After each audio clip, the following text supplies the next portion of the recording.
अस्सलाम वालेकुम स्टूडेंट्स। आज हम चैप्टर 2 उसकी जो एग्जांपल 2.6 है इसको सॉल्व करना शुरू करेंगे। ये हमें फिगर 2.21 दी हुई है। ये डिस्टेंस टाइम ग्राफ हमें कैसे पता चला ये डिस्टेंस टाइम ग्राफ है? Because along Y axis distance है and along X axis time period है, that's why we named it distance time graph. तो इस ये बेसिकली कार का जो है ये ग्राफ हमें शो हो रहा है। इस ग्राफ से हम ये फोर्थ चारों जो चीज़ें हैं ये फाइंड करेंगे। डिस्टेंस जो है total travelled by the car, पहले 5 सेकंड में जो उसकी स्पीड होगी, average speed and the speed during the last 5 seconds.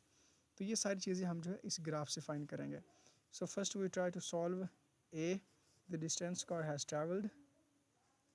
जी तो देखें अलॉन्ग वाई एक्सिस जो है ये डिस्टेंस ही है बेसिकली। तो कार क्या है वो ये एक्सिस 0 पॉइंट से वो चली है और वो मूव करती करती पहले ए पॉइंट पे गई है, बाद में वो बी पॉइंट पर रीच कर गई है। तो हमने टोटल डिस्टेंस फाइंड करना है, मतलब वो ओ से लेके 0 से लेके वो जब ए बी पॉइंट तक पहुंची है तो टोटल कितना डिस्टेंस वो ट्रैवल करेगी। तो हम जो है डिस्टेंस एक्सिस की तरफ जाएंगे। तो देखें अगर डिस्टेंस एक्सिस क्या है वाई एक्सिस, तो अगर हम वाई की तरफ मूव करें तो ये देखें सबसे टॉप पे बी के मतलब बी से अगर हम लाइन ड्रॉ करें तो क्या आ रहा है 40 आ रहा है। ठीक है, तो वो जब बी पॉइंट पे पहुंची तो उसने जो डिस्टेंस ट्रैवल किया वो 40 मीटर का जो है डिस्टेंस ट्रैवल कर चुकी है। ये देखें total distance travelled is equal to 40 metre. Now अब हम क्या करेंगे, पहले 5 सेकंड तक उसकी जो स्पीड है वो फाइंड करेंगे। जी तो अब हम बी पार्ट फाइंड कर रहे हैं, पहले 5 सेकंड तक जो स्पीड होगी। तो स्पीड के लिए हमारे पास डिस्टेंस होना चाहिए। तो देखें 0 से लेके टाइम जो है वो 4 और 6 के दरमियान, ये देखें ये 5 सेकंड है। ठीक है, और ये पॉइंट कौन सा आ रहा है, ये ए पॉइंट है। मतलब 0 से लेके ए तक जो डिस्टेंस ट्रैवल हुआ है वो पहले 5 सेकंड में हुआ है। ठीक है, ए से लेके बी तक जो डिस्टेंस है ये अगले 5 सेकंड में होगा। ठीक है, ये दो पार्ट्स बने हुए हैं, ओ से लेके ए तक पहले 5 सेकंड हैं और ए से बी तक अगले 5 सेकंड हैं। तो हम पहले 5 सेकंड को डिस्कस करेंगे। तो देखें जी तो टाइम 5 सेकंड और ए के सामने जो डिस्टेंस है ये देखें आपको डॉटेड लाइन नज़र आ रही है। तो ये 30 और 35 का 40 के दरमियान है। तो 35 डिस्टेंस जो है मीटर उसने ट्रैवल किया है। तो पहले 5 सेकंड में हम इसकी स्पीड फाइंड करते हैं, डिस्टेंस को टाइम से डिवाइड कर देंगे। तो डिस्टेंस है 35 मीटर, टाइम कितना है 5 सेकंड। तो ये क्या बनेगा 7 मीटर पर सेकंड। उसकी जो स्पीड है वो पहले 5 सेकंड में है उसकी। ये तो अगला जो हमने सी पार्ट फाइंड करना है एवरेज स्पीड है। तो एवरेज स्पीड हम कैसे फाइंड करेंगे, हम टोटल डिस्टेंस को टोटल टाइम पे डिवाइड करेंगे। तो जो कार है उसने टोटल ए ओ पॉइंट से लेके बी पॉइंट तक वो मूव की है। तो उसने जो टोटल डिस्टेंस ट्रैवल किया है वो 40 है। टोटल जो टाइम लगा उसको 40 मीटर ट्रैवल करने के लिए वो 10 सेकंड लगा है। तो हम अगर टोटल डिस्टेंस को टोटल टाइम पे डिवाइड करेंगे, मतलब 40 डिवाइडेड बाय 10, तो हमारे पास ये एवरेज स्पीड आएगी। जी स्टूडेंट्स देखें एवरेज स्पीड हमने टोटल डिस्टेंस को 40 डिवाइडेड बाय 10 किया, total distance divided by total time, तो 4 मीटर पर सेकंड ये क्या आ गया हमारे पास एवरेज स्पीड आ गई। अब हमने क्या करना है, speed during the last 5 seconds है। तो ये देखें जी पहले 5 सेकंड में तो हम पहले ही डिस्कस कर चुके हैं, जब वो 0 से लेके ए पॉइंट तक मूव किया है तो ये पहले 5 सेकंड लगे उसको। तो उसने जो डिस्टेंस ट्रैवल किया वो कितना था 35 मीटर। अब ए से वो बी तक अगले 5 सेकंड में मूव करेगा तो वो कहाँ पे पहुँच जाएगा 35 से 40 मीटर तक। मतलब अगले 5 सेकंड में उसने कितना डिस्टेंस ट्रैवल किया, सिर्फ 5 मीटर का। ठीक है, तो ये वो कह रहे हैं distance moved during the last 5 second, मतलब ए से लेके बी तक वो जब मूव किया उसको 5 सेकंड लगे और जो डिस्टेंस उसने ट्रैवल किया वो सिर्फ 5 मीटर का है।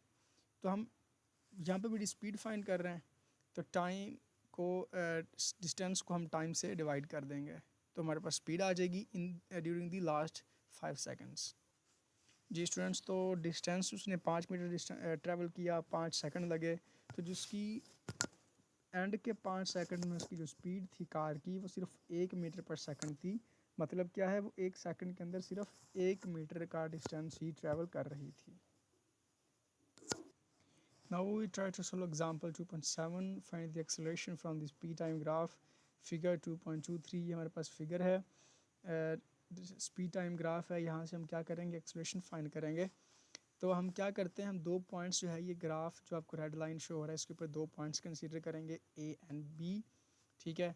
तो ए पॉइंट पे हमारे पास जो स्पीड है देखिए अलॉन्ग वाई एक्सिस वो 2 है, और along distance time graph sorry जो टाइम है टाइम एक्सिस पे वो 5 सेकंड है, ठीक है। जब वो गाड़ी बी पॉइंट पे पहुंचेगी तो जो स्पीड होगी वो उसकी कितनी होगी, 4 मीटर पर सेकंड होगी, और जो होगी टाइम जो हो जाएगा वो कितना हो जाएगा, 10 सेकंड हो जाएगा। तो 5 और 10 इन दोनों के दरमियान गैप कितना है, सिर्फ 5 सेकंड का गैप है। और इधर 2 से लेके 4 तक इधर कितना गैप है, सिर्फ 2 मीटर पर सेकंड का।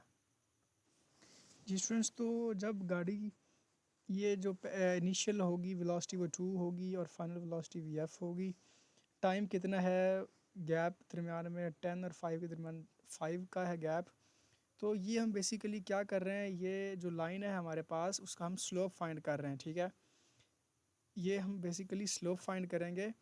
तो स्लोप हमें क्या प्रोवाइड करती है, एक्सेलरेशन प्रोवाइड करती है। अगर हम किसी भी लाइन का, स्ट्रेट लाइन का स्लोप फाइंड करते हैं तो बेसिकली हम जो है एक्सेलरेशन फाइंड कर रहे होंगे ये वेलोसिटी और स्पीड टाइम ग्राफ में। तो हमें पता है एक्सेलरेशन का जो फार्मूला होता है हमारे पास वो V F minus V I over time period है। तो यहाँ पे वी एफ क्या है, 4 है, वी आई 2 है, और टाइम कितना है, हम ज़्यादा में से कम टाइम को माइनस करेंगे, 10 माइनस 5 हो जाएगा। तो ये एक्सेलरेशन यही है, V F minus V I over 10 minus 5, ज़्यादा टाइम से कम को माइनस कर देंगे। जी स्टूडेंट्स, तो 4 माइनस 2 2, 10 माइनस 5 5, इसको डिवाइड करें तो 0.4 मीटर पर सेकंड स्क्वायर जो है ये एक्सेलरेशन हमारे पास आ जाएगी। बेसिकली हमने ये स्लोप फाइंड किया है, स्लोप से हमारे पास एक्सेलरेशन आ गया। तो ये अपने याद रखना, एक्सेलरेशन का जो फार्मूला है वो मीटर पर सेकंड स्क्वायर होगा। तो ये हम जो एग्जांपल 2.7 है ये हमने फाइंड कर लिया है, इसको सॉल्व कर लिया है। एक्सेलरेशन हमने फाइंड करनी थी with the help of slope. तो आई होप ये स्टूडेंट्स आप लोगों को समझ आ गया होगा कि स्लोप हमें क्या प्रोवाइड करती है, एक्सेलरेशन प्रोवाइड करती है। ओके स्टूडेंट्स, जी अल्लाह हाफिज़।